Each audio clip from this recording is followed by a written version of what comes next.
No a pretože gramofóny opäť prichádzajú do módy, malé prekvapenie je tu. Je to halový alebo sálový gramofón, ktorý mal svoje pevné umiestnenie v nejakej luxusnej obývačke v 30 rokoch alebo 40 pred vojnou ešte. Takže ideme sa na ňo pozrieť. Je to poriadne veľká skriňa, tiež masívne drevo, nejak je to tmavý orech alebo niečo také. No a je tu značka Polyphone Music, ktorú si ukážeme.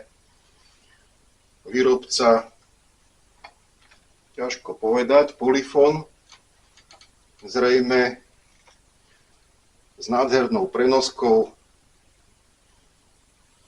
taktiež zvukovodom,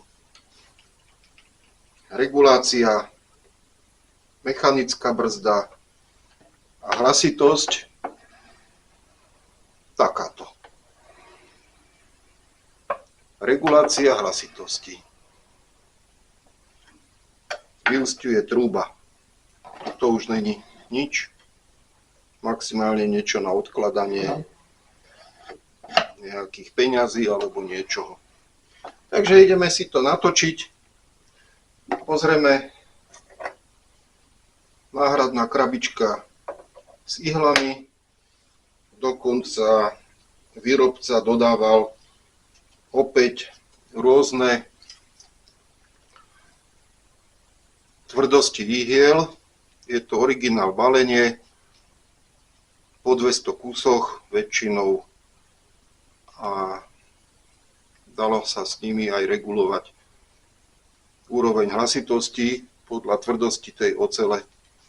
Samozrejme tie staré ihly niekto vyhadzuje, niekto nevyhadzuje, dajú sa dať do verzatilky a v jemnom brusnom kotúči znovu naostriť, pretože taká ihla vydrží pri jednej platni, prehrá jednu druhú stranu a už je otupená.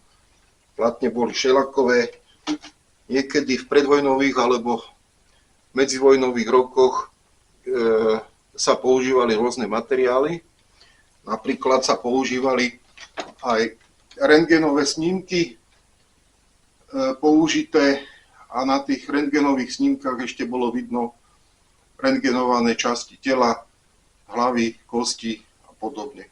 Mal som aj také platne, vyrábala ich rôzna spoločnosť, napríklad komunálnej služby Bratislava, ale tie už asi nemám. No ale ideme si to vyskúšať, ako to funguje.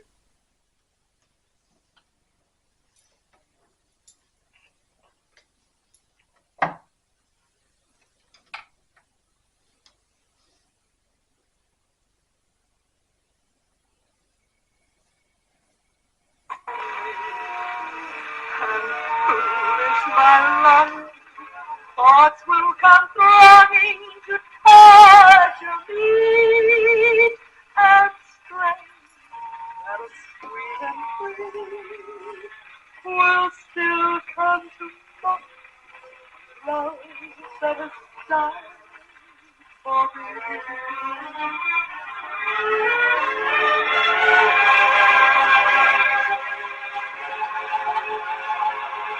Hrá to dosť nahlas.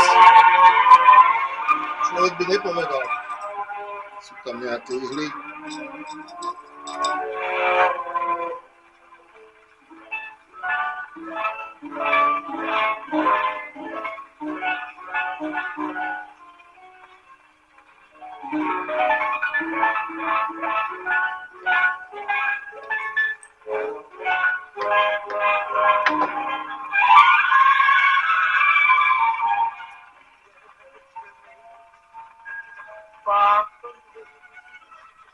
And foolish my love, thoughts will come from torture me, and strength that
Zatiaľ by som povedal, že toľko z malej prehliadky. No a pokračujeme ďalej a niečo zase vylovíme na budúce. Budem sa tešiť.